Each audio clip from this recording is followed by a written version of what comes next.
30 seconds to share the work that you did last night. So I sent everybody home with several Post-its to keep track of your ideas about character, the character traits. I just want you to take a minute and share them. You can say things like, last night when I read, I thought the character was this, this, and this. Okay, and then you ask, why do you think that? Do you agree? Do you disagree? Say more about that. Okay, so take 30 seconds and have that short conversation. Ready? Go. Show each other the awesome work you did. He said that he writes his book, and he said, I know that I spoke about the person, and I'm smart, and I agree that I also thought and during the book reading, the author talks a lot about inner truth. And I realized that Peter is also observant and anxious. Yeah, worries a lot. this is a dog.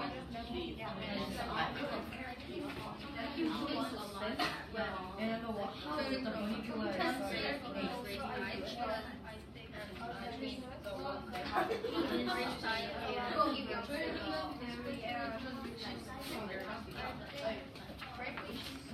All right, guys. Eyes up here. I got to tell you, I'm real happy to hear what you're saying to each other and to see that all of you went home and read and put your ideas on those Post-its. Okay? It shows me that you paid attention during yesterday's mini lesson, even though yesterday was real messy getting books. You remembered the mini lesson and you went home and you tried it. Right? It's super important. And the Post-its that I send you home with, okay, we need to make sure that we use them.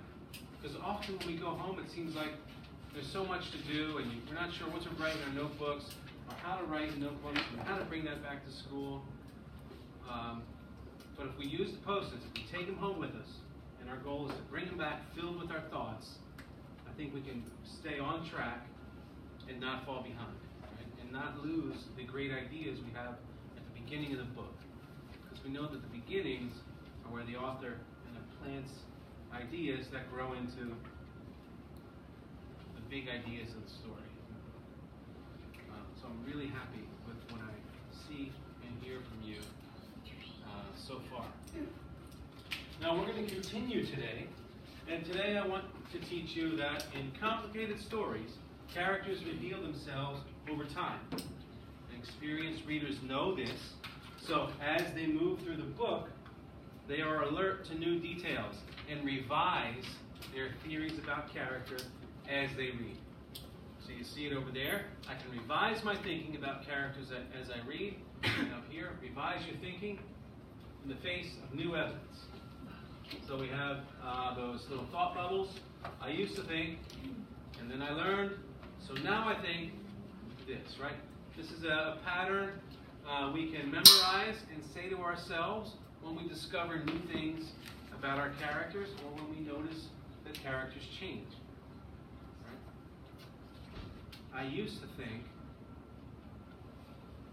Eric was shy. And then I learned that he's really quite the little joker. So now I think he is secretive. And he likes to hide his real character. Is that true? Do you know who I learned that about? Jin. Yeah, he acts all quiet, right, at first? You know Jin, right? At first I thought, real quiet, shy kid. And then I was here, he didn't know I was around him, and I saw the true Jin. So now I know. Now I know that he's quite a little comic. Pretty funny. So I'm going to show you how I might do this with popularity. Okay? You remember the story Popularity with Will? Okay, so if you remember from yesterday, Will, we said he was bitter, unsatisfied, desperate, witty, determined, immature, brave. We had all these thoughts about Will and what kind of person he is, and we use these traits to describe him. But I'm going to show you how we might take one of those and kind of track it through the story. All right? So, I want to see if it holds true throughout the text. All right? So we're going to go back. I'm going to put this. And what I'm making here, we can call it like a theory chart.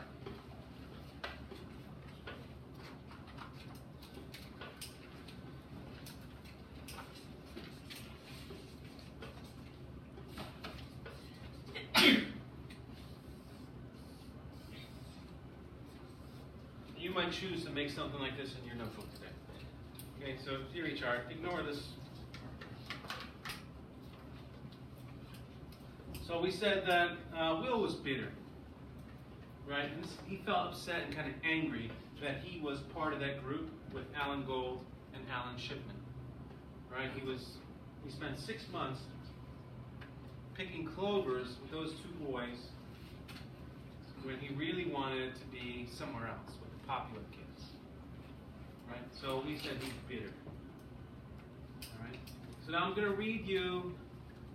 I'm going to read through one short section again, and the question I have is he still bitter? Okay. So that's our question. Should we revise our thinking about Will?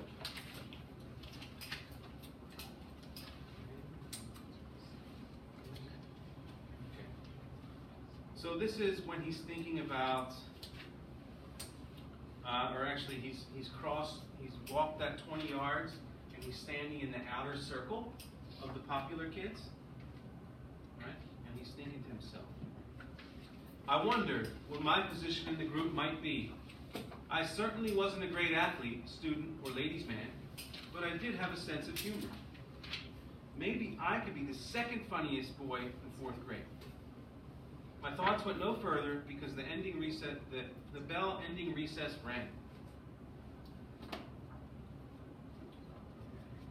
But that night, just before I fell asleep, I saw myself standing in the center of the popular boys, telling the funniest stories anyone had ever heard. I saw Sean Owens doubled up with laughter. I saw myself triumphant. Okay? Now, in this section, do you think we should revise our thinking about Will's bitterness? Is it still there? Is he still bitter? What do you think? Turn and talk. Is he still bitter? How can we revise our thinking? Does this still hold true? That he's bitter? Turn and talk. 30 seconds. He's not bitter. Rather was trying that he could be better and without thinking.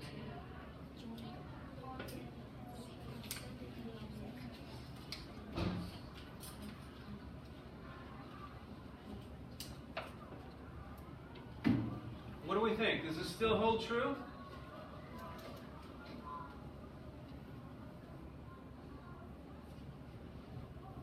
Right? Without only thinking bitter and negative, he's rather trying to improve and become better. Okay, so he doesn't seem so negative. He wants to be part of this group. Right? So when I read this, I revised my thinking and I said, he's hopeful. Because he's imagining his new role in that popular group. And he thinks that maybe he can be the second funniest kid in the 4th grade. Right? So in my chart here, kind of tracking the changes in the characters. So at this point, I noticed that the bitterness ends and something new emerges. Right? He's hopeful. He didn't seem hopeful in the very beginning. Right? But now that he's crossed that invisible bridge and he's in this outer circle surrounding the popular boys. He's changed, right? I noticed something new in him. Okay, and I track that with my Post-its.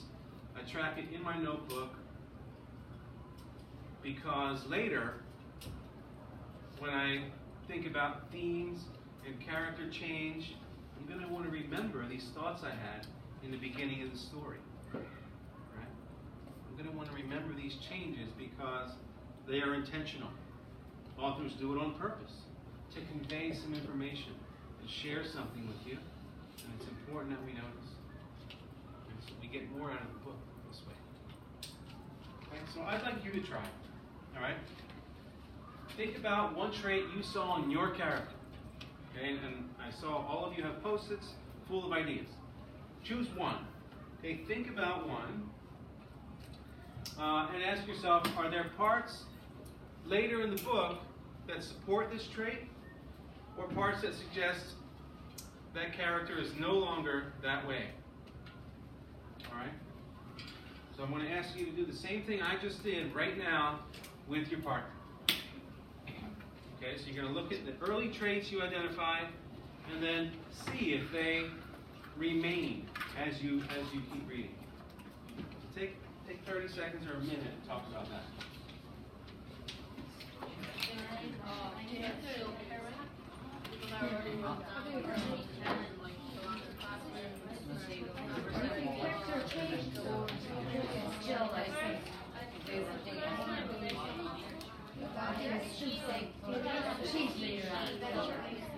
And there will be news. But not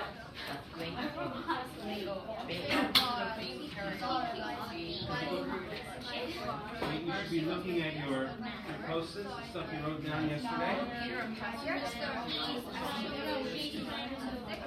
What? What about at home? You brought it at home? We'll talk about how we can deal with it.